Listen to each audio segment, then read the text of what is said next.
Today I'm going to talk about what to do when you first get a brand new Finex skillet. The Finex skillet comes lightly seasoned with flaxseed oil, and I get a lot of questions about, do I need to season the skillet before using? So I'm going to show you what I have done with my skillets and what I will do with this brand new 8-inch Finex skillet. This is my 12-inch Finex skillet, and as you can see, it's starting to take on a really nice patina. I haven't done a whole lot as far as oven seasonings with this. Mainly everything that I've done has been on the stove top. I've been pretty determined just to kind of let this skillet do whatever it's going to do and not worry about how the patina develops. It'll develop over time, and eventually the whole skillet will be jet black, but I'm letting it kind of do its own thing and not worrying about it. So let's get started. When I received both of my skillets, I noticed that they were extremely clean, so the most that they needed was just a little light scrub with a rag under some hot water, and then I just dried it completely. Alright, the next thing we're going to do is we are going to preheat our skillet upside down on a burner for about 3 to 4 minutes just to get it kind of warm. Not hot, but just warm. Now, a lot of people ask me, will this work on an electric stove or will this work on a glass top electric stove? Absolutely, works the exact same way. Alright, our skillet is warm, and I'm going to take some Crisco shortening. I'm going to wipe it on the inside of the skillet.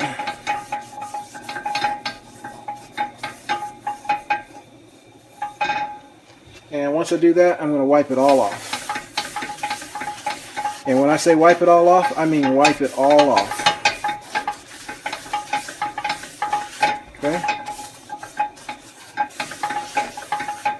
I'm going to flip it over. And I'm going to do the back. Okay, and wipe it all on, and then we're going to wipe it all off.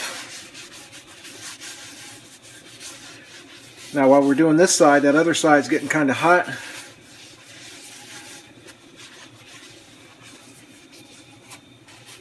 So we're going to go back to the other side, and we're going to wipe it again. You can see it's still kind of glistening with oil, and that's not what you want.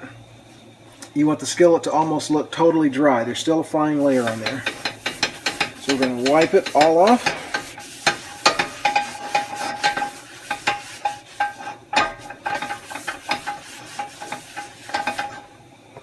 Alright, that's looking pretty good. Looks pretty dry, but there's still a fine layer. And we're going to flip it over. And I'm going to wipe this back a little bit more too. Once the Crisco is applied and wiped off, what we're going to do is let this sit here until the skillet smokes lightly. Once it starts to smoke lightly, we're going to turn the heat off, let it cool completely, and then we're going to repeat this process. Okay, the skillet has cooled completely, and you can see it's gotten a little bit darker. I'm not trying to get it black from doing this. I'm just trying to give the seasoning process just a little bit of a head start so I can cook in the skillet. So I'm going to start this all over again. I'm going to turn it upside down. And we're going to let this heat maybe for about 3 to 4 minutes.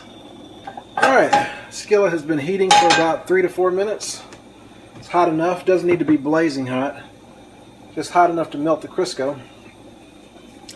Alright, so we're going to apply some to the inside. And we're going to take our super absorbent Scott paper towel and wipe it out. Going to do the reverse side.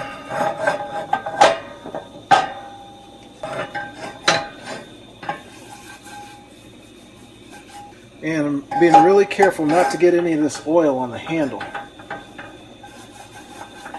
And now I'm going to wipe all this off. So that's a good wipe on that. I'm going to flip it over. And I'm going to wipe the inside once again.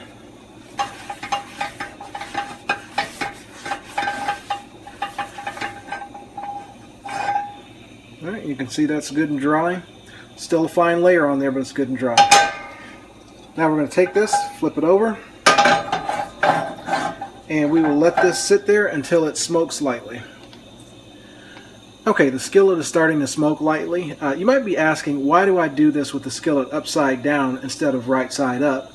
And the reason is this prevents the bottom of the skillet from getting scorched, and with the skillet upside down, it really does trap all that heat that's trying to rise up, so the entire skillet heats really fast. If I have it right side up, the surface heats first and then the sides heat eventually, but doing it upside down, it all happens a lot quicker. Alright, that's been on long enough. And if you can take a look at that, you can see that it's darkened a bit. But like I said, we're not trying to get it black. We're just giving it a little bit of a head start on seasoning.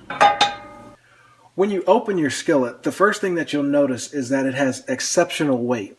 Because of this, it heats evenly and it also holds its heat very well.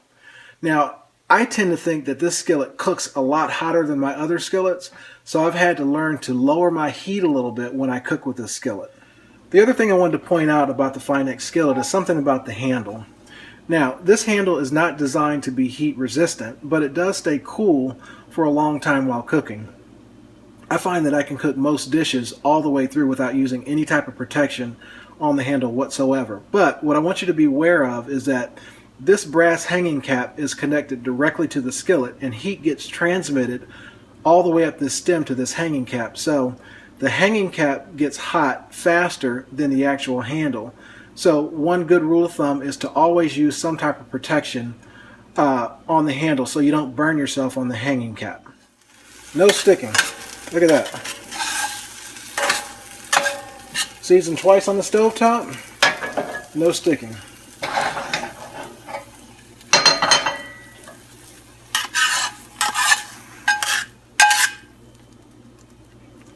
There you are.